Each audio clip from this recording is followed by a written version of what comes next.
been an eventful first week of NFL free agency, and we've had major moves that have huge fantasy implications, like Mike Gesicki going to the Patriots. That's a massive move for everyone's dynasty and fantasy teams. Before we go through the fantasy fallout from free agency, I've been waiting for this all week. Keegan and I planned this episode on Monday to record on Friday to give us ample time, because this would obviously give us 5 whole days for Aaron Rodgers to make his way to Keegan's New York Jets. Keegan is wearing his Jets sweater. I love it. That's incredible. Keegan, I have been texting you nonstop. All of our friends in group chats have been blowing you up. What is going on with the Aaron Rodgers situation? Well, much like my house, I feel like I'm still a little bit in the cold on this situation because we don't have an official announcement of a trade. But as the entire world knows at this point, Rodgers has made it clear of his intentions to play for the New York Jets, baby. 4-time MVP, future Hall of Fame, Super Bowl winning quarterback Aaron Rodgers said publicly in front of 450,000 concurrent viewers on the Pat MacAfee show that he wants to play for the New York Jets. Wow. How fucking cool is that? Wow, that's a major shot in the arm. After his darkness retreat, Aaron Rodgers somehow came to the conclusion that he would like to play for the Suns, who are the heir to the Johnson & Johnson pharmaceutical company. So whatever the hell happened at the Johnson & Johnson darkness retreat, I'm all for it. He had a couple days in the dark and he thought about it. It's a huge boost involved. It's a huge boost. My Pfizer senses are tingling, and they tell me that Aaron Rodgers is going to be a freaking Jet, baby. Gangrene, one Jets drive, Aaron Rodgers. Holy shit, Shaun.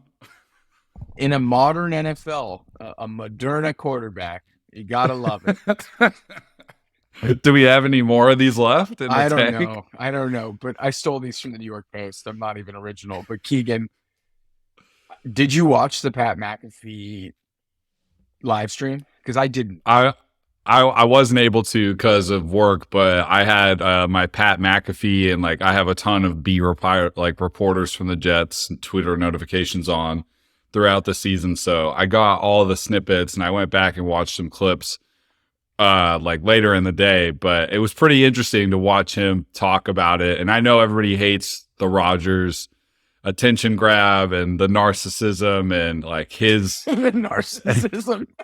Yeah, just the narcissism. His approach to everything. But I'll tell you what, the moment those words came out that he wants to play for the New York Jets, all is lost. I know I've been negative on Twitter, negative in the group chats because I feel like it's getting dragged out. But the moment that he said he wanted to play for the Jets, I'm like, I'm all in. I'm an Aaron Rodgers supporter, his biggest fan. I'll go to bat for that guy. Shit, I might be anti-vax. I don't know. So you're all in. The minute he said I'm gonna crush on the Jets, it was over. The red flags. That was it. All the red flags are out. Watching the clip of him be so I went into my darkness retreat, basically considering retirement. And I also thought that when I went in, the Packers would tell me, they would welcome me back with open arms and they wanted me to give me the time. But when I came out, something had changed. And he mentioned that, the Packers didn't really want him anymore. They were ready to move on. And then he had to get on his next game plan. And the Jets being his next game plan is maybe the most amazing thing that could have ever happened. He will, by far and away, be the most talented quarterback to ever put on a Jets uniform. He immediately steps in and boosts the Jets' odds for playoffs. And no longer is it, will we make playoffs this year? It's, we might play for the Lombardi. We might go to a Super Bowl. We have a 2-year window as a team with some really young weapons, a top 5 defense, and a future Hall of Fame quarterback who's pissed off. and who wants to prove people wrong. I mean, we're going to get a Rodgers who has something to prove. It's not Rodgers considering retirement. It's Rodgers is going to come in for 2 years and try and light it up. And I love his honest narcissism and hate against the media and wanting to prove people wrong, because he's coming to my team with that energy. Keep that same energy, Aaron. Let's fucking go, Shaun. This is this is one of the best moments of my Jets fandom. And it's just a signing. And he hasn't even signed yet or completed the trade. We'll get to that. But for right now, it is one of the best moments of my fandom. This is up there with the Sanchez AFC Championship game appearances. And those were awesome moments. Like, those playoff runs are great. But it's been a bad stretch of watching the Jets football, Shaun. Bad. Ever since the butt fumble, it's been all downhill. All downhill. The butt fumble was the catalyst to what would become some of the worst years of my sports fandom. Just in the season. Just in the season. Just in this season. Yeah, JETS, just in this shit. Okay, so we're back. So you're all in.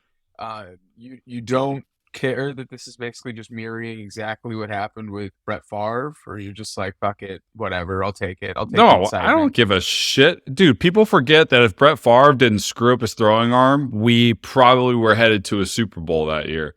At least a deep playoff run. I mean, we were 8-3 at the time Favre got hurt, and then all hell broke loose. And that was a really good team. And also, Favre didn't necessarily want to come to the Jets in the same way that Aaron actually wants to come with the Jets. And this is not this has been planned meticulously by Joe Douglas and Saleh and Mr. Johnson of Johnson & Johnson. They've been working on something very quietly. They have. Very quietly. Yeah. The Nathaniel Hackett sign, insert Brian Windhorst picture. Now, why would they do that? Why would they part ways with Mike LaFleur and hire Nathaniel Hackett? Why would they do that? I'll tell you why. Why would they be interested in Mercedes Lewis? Why would they want to bring in? Why would they bring in Alan Lazard to exactly replace the role of Corey Davis? Now, why would they do that? Why would they do that, Shaun? Yeah. It's to bring Aaron Rodgers to the New York Jets. Make him feel comfy. That's why they're going to have a bunch of peyote and ayahuasca in his locker. I've got a question for you, though. You called him a drug addict several times. He is. Yes. Okay. Yeah, definitely. You kind of hated him. I can pull up snippets of this podcast of you dunking on Rodgers. But you're all. I'm not. He's just not. I'm not ashamed. I'm not ashamed to talk and be open about the fact that I got over it, as did everybody get over his antics. I feel like the only people who were supportive of Rodgers as just a player last year are Packers fans. And let's not forget that Rodgers has always been a little weird, but he is one of the best people to ever throw a football, and the entirety of people to throw a football.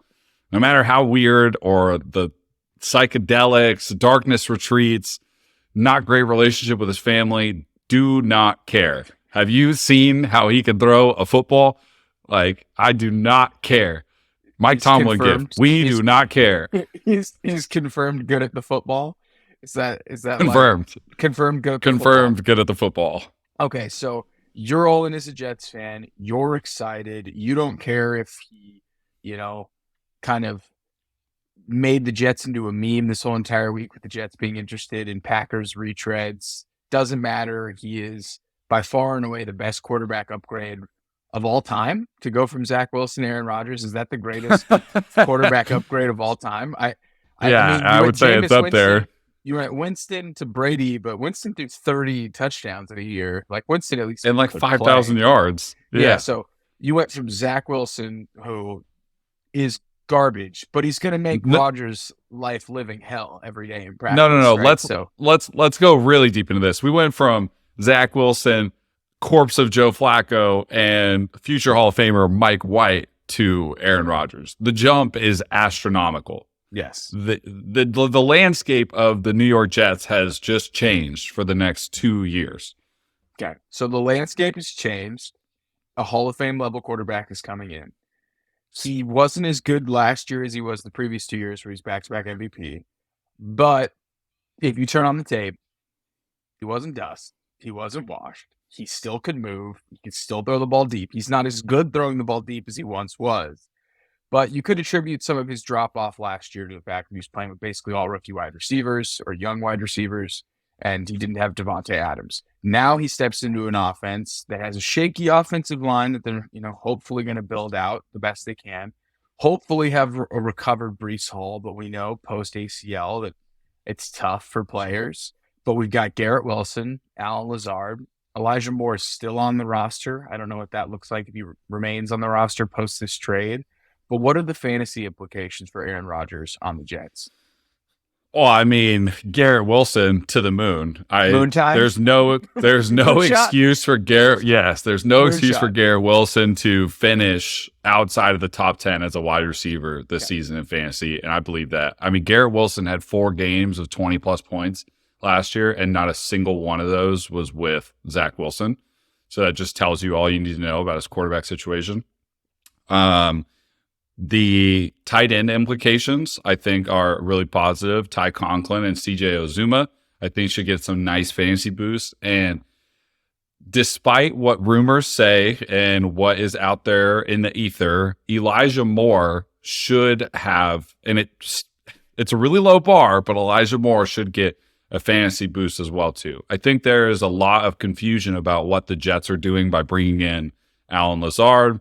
That is to replace Corey Davis. It's not, and it is to make Aaron Rodgers more comfortable. Like, these people that want to come in, or Aaron Rodgers is having come in to make it feel more comfortable, this isn't to take away from what the Jets already have. Like, I highly doubt that Aaron Rodgers looks at Elijah Moore and Garrett Wilson as like, I'm not going to pass them the ball.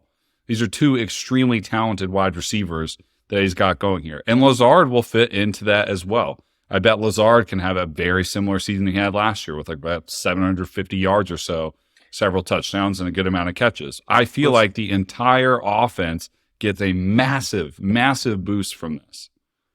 A guy who I think gets a big boost is Michael Carter. We know Rodgers likes to dump it off to running backs. I think it looks good for Carter, especially as Breece kind of ramps up post-ACL. But I agree, Garrett Wilson is an alpha. He was incredible last season with some of the worst quarterback play in all of the NFL. He is going to get force-fed. If he kind of becomes Devontae Adams 2.0 with Aaron Rodgers, that'd be fun. I don't know about Elijah Moore. Lazard's just kind of a good player. Like, he's a good blocker.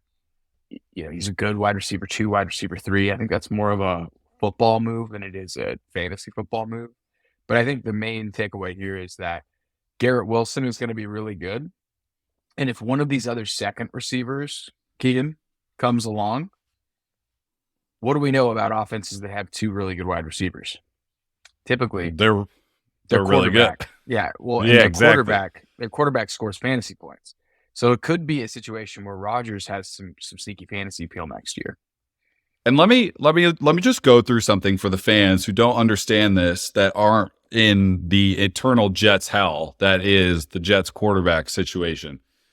We're picking up a future Hall of Fame quarterback who will be able to distribute the ball so much better. And when we look at previous Jets seasons, last time a Jets quarterback threw for 3,000 yards was in 2015 with Ryan Fitzpatrick. He threw for 3,900 yards, which is pretty like above average in today's modern NFL. And it was the single season touchdown leader season for the Jets with only 31 touchdowns. Ryan Fitzpatrick is the only Jet quarterback in the history of the Jets to ever throw for 30 touchdowns in the season.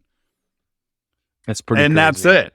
That's why I get your optimism, because there are a lot of screaming alarm bells saying that this is something to be wary of. We just saw how Russell Wilson went down. We just saw how Matt Ryan went down. It's a year removed from Matthew Stafford, a year removed from Tom Brady. So there is some precedent of veteran quarterbacks changing teams, making deep Super Bowl runs, winning the Super Bowl. And then we have the last 2 instances were just complete, utter failures. I think the institutional familiarity with Nathaniel Hackett's offense, I think Rodgers having a chip on his shoulder, I think the Jets having a very good defense, I think the Jets having good wide receivers is a good spot for Rodgers. I just kind of am over the guy. I'm over his antics. He's just really weird. He's just a fucking weirdo, just point blank. But if I were a Jets fan, I'd be really optimistic. I'd be really excited. I mean, just last year or 2 years ago, when there was talk of Rodgers going to the Niners, I was very excited at that possibility. I would have loved it. So before we jump to free agency fantasy fallout, Keegan, what's holding this trade up? Quickly, what's going on? Compensation. There's no talk of leverage between the Jets or the Packers. Like, that's all, I think, bullshit. The Packers really definitely don't have any leverage. Yeah, if they I don't think they have trade him, leverage. they're going to get crushed by a cap hit. You know, like, sure, he could retire and they don't trade him, but he's not going to play for the Packers. Like, there's no benefit to them drawing this out, becoming a distraction. And the Jets have already sent over a compensation package, and it's been basically in works for over a week now, from everything that I know. They just have to figure out money owed and conditional, whatever they want, picks. But that's it. If Rodgers plays for 2 years, bump it up to a first-round pick. If Rodgers only plays for 1 year, it's a third. Like, I feel like it's not that complicated. The Packers wanting 2 firsts is fucking hilarious. Like, it's a lot. It's not. Okay. I don't think that's true, and they're definitely not going to get this year's first either. Like, all these, I've seen some ridiculous trade packages with Elijah Moore included and Sauce Gardner. I'm like, I don't think you guys realize what the situation is, dude. Yeah, I've seen some barred out stuff, and the Jets aren't trading anybody. They didn't trade Elijah Moore last year when he requested a trade in the middle of the season. They're not going to do it now. And yeah, unless they get something back with the Packers. But okay, so basically we're just waiting on compensation. The Packers are trying to hold out to get more. I don't personally think the Packers have leverage, but a lot of smart people do think the Packers have a leverage because they're like, well, we have a quarterback and the Jets don't. It's like, do you really though? Yeah. I mean, well, we'll see with Jordan Love. I'm cautiously optimistic. I think he could be decent. And at least we'll know if he's good or not after the season. So I think it's really fun. It's been fun to see you like be that meme. I don't know if you listeners, if you see that meme where it's the, do you know what I'm talking about? It's the super it's hilarious. It's the meme that's like, it's over. We are back. It's so over. We are so back. It's fucking over. We are fucking back. It's so fucking over. We are so fucking back. And it's like each one is just like the mega brain. And the last one is like a chakra, like master of the universe. Yeah. No, when so that's where you're at. The first Rodgers to Garrett Wilson, like deep touchdown, my soul will like exit this plane of existence. Okay. And like I will exist in the 5th dimension and my body will just float and expand into the everlong universe. It's going to be one of the best moments. Okay. Well, I am very excited for you. Rodgers, New York, what could ever go wrong? And this will be a lot of fun when we record the podcast all year. So I'm pumped. I'm pumped that the Jets are relevant for you. Hopefully this gets done soon so we can stop talking about Aaron Rodgers for at least a couple weeks if he lets us. But